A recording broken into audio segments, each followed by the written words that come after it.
Okay, so good day everyone. I am Miss Nerida Cristobal, and today I will be sharing to you of what I have learned from the chapter 1 to chapter 3 of discourse analysis. Honestly, after going through the chapter 1 to chapter 3, I realized that discourse analysis is way more than just studying the grammar or the sentences.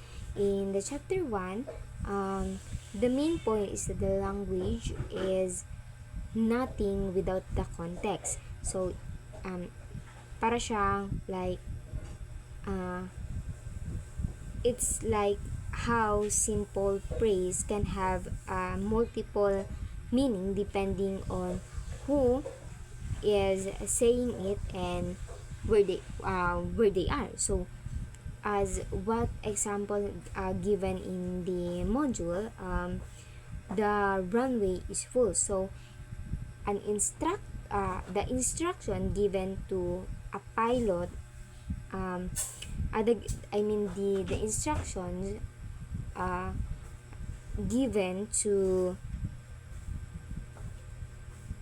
the pilot might mean that they need to keep on flying because the runway is not available. But for someone like a friend waiting in the airport, so the runway is the phrase the runway is full might have a different meaning. So if a friend is waiting in the airport, it might say that it might mean that he or she might be late because the road is might be traffic.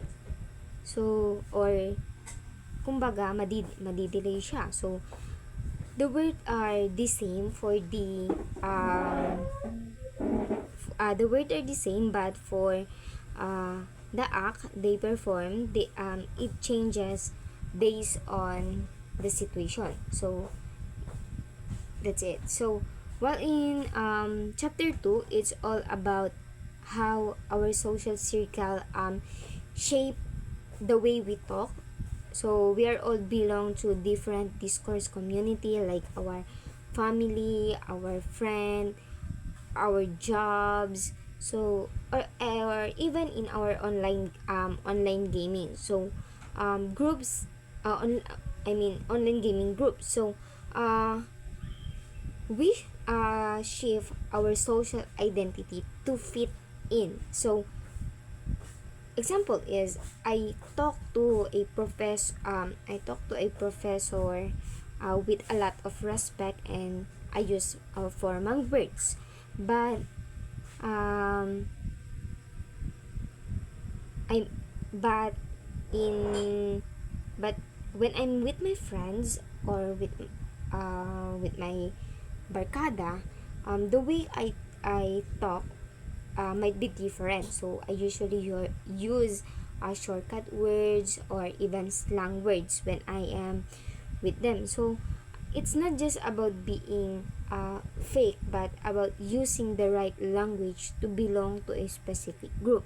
So a good example there was the call center agents. They have to use a specific um, professional persona just to get the job done. So they follow a specific lines or language in doing their jobs. And finally, in the chapter 3, uh,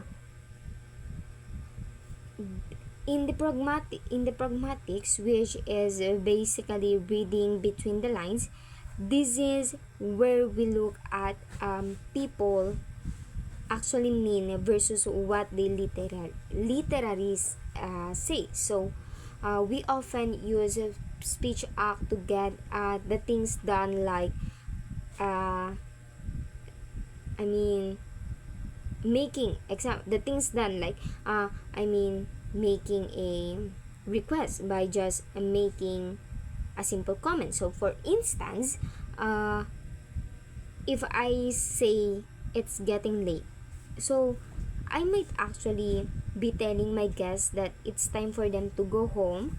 So we also um, flout rules of conversation to be polite. So if a friend asks if I like their terrible singing, terrible singing, and I say, "You're definitely very brave for performing." So I'm not lying, but um, I'm definitely not also saying that they're good either. So ganun lang siya. It's all about navigating the social phase, all ab- uh, and being indirect to keep things as smooth. So I learned that the language is a social dance where constantly make managing of how we often see others and how others often see us.